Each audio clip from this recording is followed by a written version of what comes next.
jroning praja maapan samadyaning ngaloka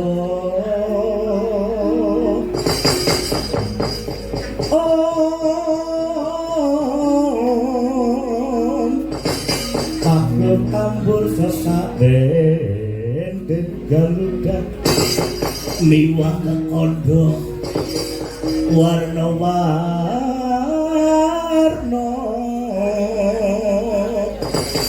mindut jaladran nasi kamburyan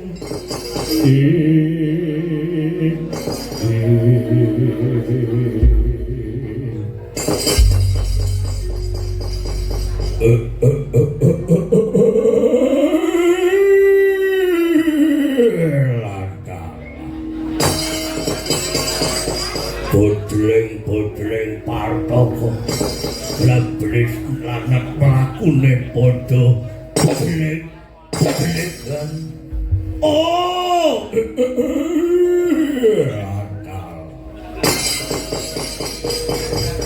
abot-abote bayaran 250 ning Marayu Bang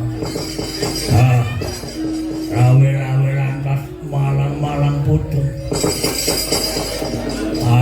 dalam sisi ono podo apik-apik sabetane aku tak ngatokake pengamuke Gandarwa Sukibar aku tak joget nggo gagah-gagah ben kaya kakine iki aku njaluk paketan keluarga harmonis sing ngendang adikku sing nyenggaki bojoku karo niniku karo bekayuku ayo ada mapan ada kesuwen mbok kenang cas monggo setor karo Mas Toro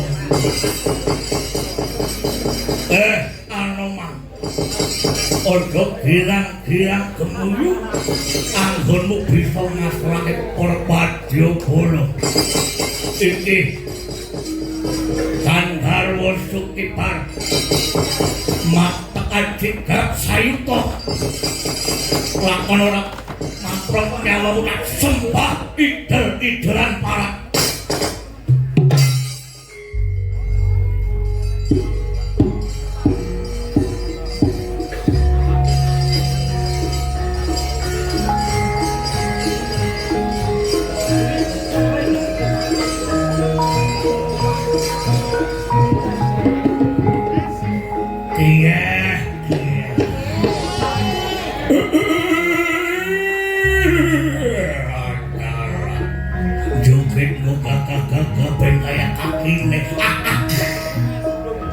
awas iya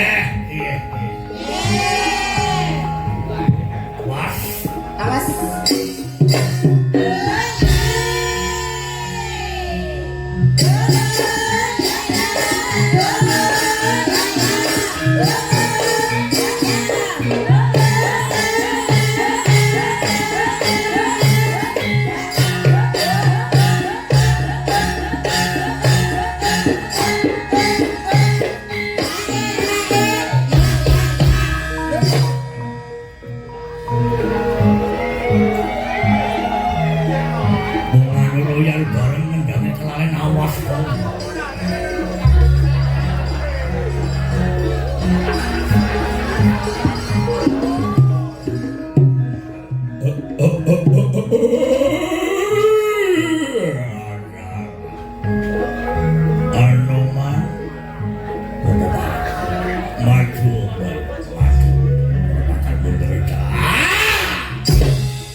Tenang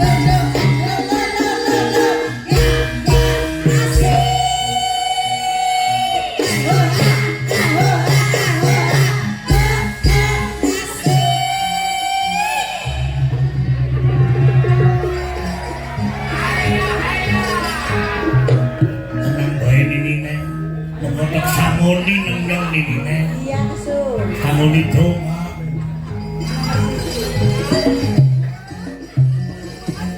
Segala sebelumnya kedung mas ya. Awas.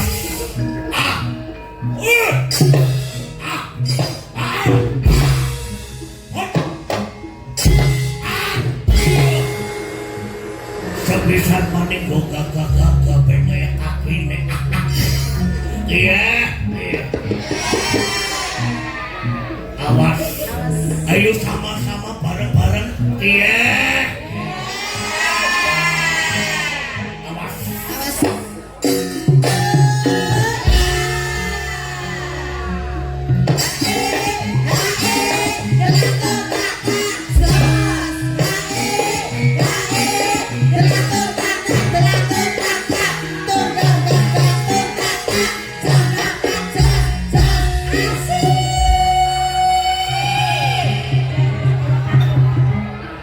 Balik napa boten.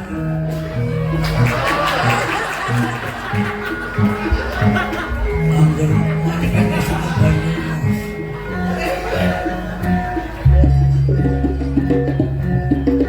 Kikit separe ronyok datang.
Sempratnya maratani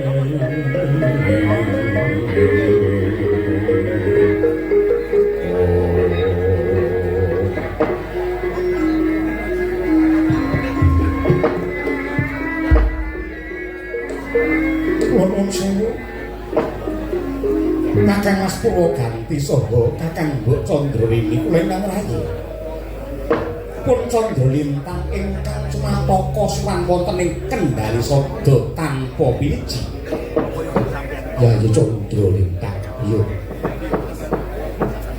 nang ana wigati apa pun Kakang gatekake lah kok kaya kucing buaya Yayi Candrawintang Dinipun Kakang Yayi Yayi Prabu Candrawintang durung suwe rawuh nyatane Siadi Wisnu Kalawati Daud Dindono Nanya bumi lan kraya rawuh ana ing kene padha raharsa ya Yayi niki nuwun sewu menawi Kakang Mbok Candrawini andamel dumateng kula magepokan kaliyan Karaharjan malah tiba kosok balen.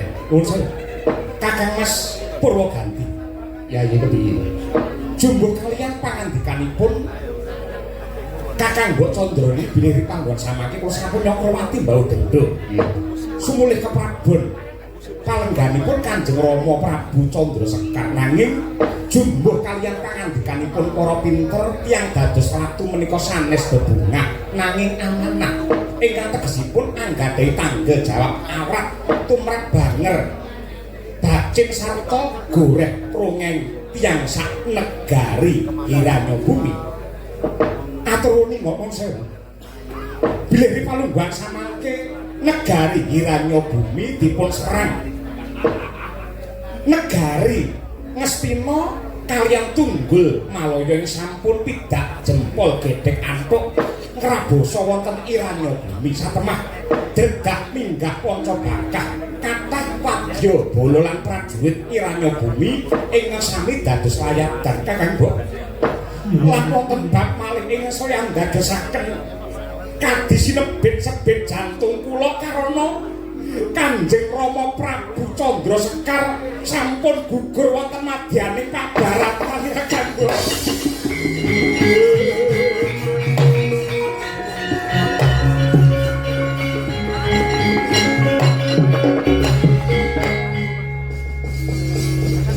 Suwun Dewangkara kengken lir manuswa kang layon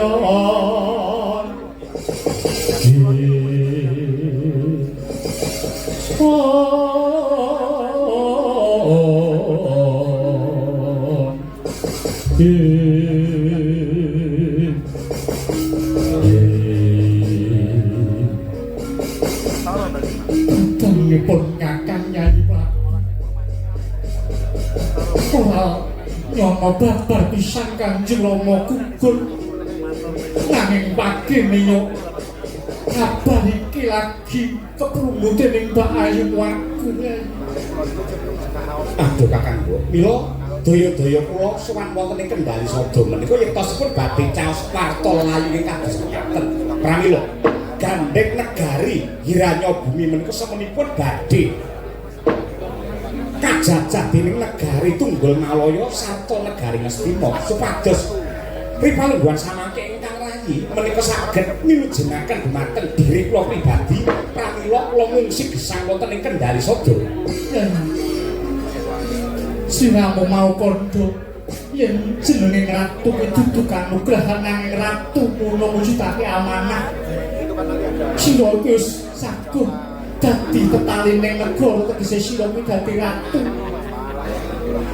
ing ngatasé Kanjeng Rama Prabu wae direwangi labuh negara nganti gugur ing ngatasé Siadi wis saguh kudune Siadi ora mlayu tekan rene nanging rampung ana perkara kanthi tuntas gampiling gampil menika tiyang ingkang nyacat utawi maido ning Kakang Mbok Candrawini mboten ngraosaken kados pundi bentoyonging manah kula kejawi saking menika ingkang gepuk negari Hiranya Bumi menika sanes negari ingkang cepete nanging negari adidaya Ngastina karya Tunggul Malaya menawi ngantos kula magur suraning Driwata madyaning pabaratan tangungo badhe gilang-gilang pandhanipun ingkang rayi Kakang tumraping jiwa satriya kaya sing wis diwulangake Kanjeng Rama biyen Adyanto Hiranya Putra kuwi negara kang cilik nanging wit saka kandheng kapitayan Adyanto cilik ibarate cacing kuwi kepidak bakal molek bakal diudhokake bondo sing larang dene wujude nyawane dhewe lha kok si Adi malah mayu tekan kene ke si Adi ngajari ora tumraping nayapan prajurit Kakang mbok boten kemutan bil simbol ageting negari menika wonten Narendra. Mongko kula menika sampun pinitaya dados ratu wonten ing Hiranya Bumi. Menawi ngantos kula menika gilang-gilang wanda kula menika prakteng pejah ateges ageting negari Hiranya Bumi menika sampun runtuh karena ratunipun sampun prakteng prawaya. Mila kakang mbok sampun maiden pabulkan sekaten. Menika sampun kula lampahi kanthi trep lan gamblang wijang supados boten badhe rontok kajayane negari Hiranya Bumi. Nadyanto gugur nanging matimu dadi mati utama minangka bela negaramu bakal cinatet becik tinulis ing dadi pahlawaning bangsa kowe bakal ngajari kautaman marang tegak turunmu besok perkawis kula mati boten badhe gelo tetep badhe kula lila nanging kula boten purun kecalan negari boten purun menawi bumi kula dipun idak-idak dipun jarah rayah kaliyan wong murka lan wong sragat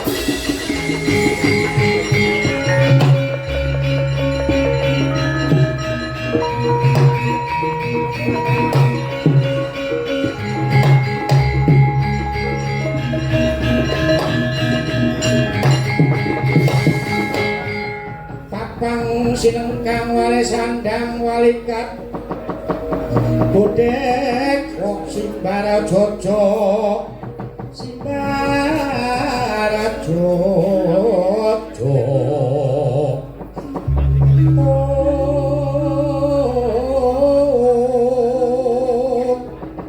wang malang wentis nyoknya angsir wang malang wentis nyok angsir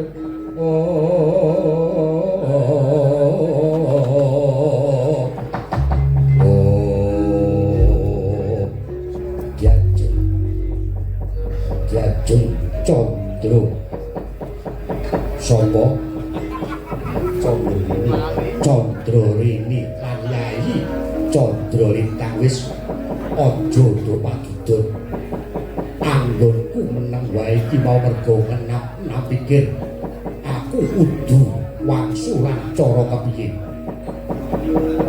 saiki ngene wae panemune garwaku Gyajeng Candrarini panemune Yayi Prabu Candralintang kuwi kabeh bener ora ana sing luput upama panemu mau didadekke siji nyawiji mesti bakal dadi kekuatan kang edapi-edapi Yayi Prabu Candralintang lan meneh kudune Yayi Prabu Candralintang kuwi sowan ana ing Pancala ana ngersane siwun Prabu Drupada jaluk ngapura merga apa rikala semana negara pisah saka negara Pancala negara kuwi negara cilik wis merdeka dhewe yen to pisah lawan negara gedhe bakale mung dadi rebutan apa meneh negara mau nuwuhake ula wektu kang ora sithik kanggo panguripane para kawula ing negara mau Yayi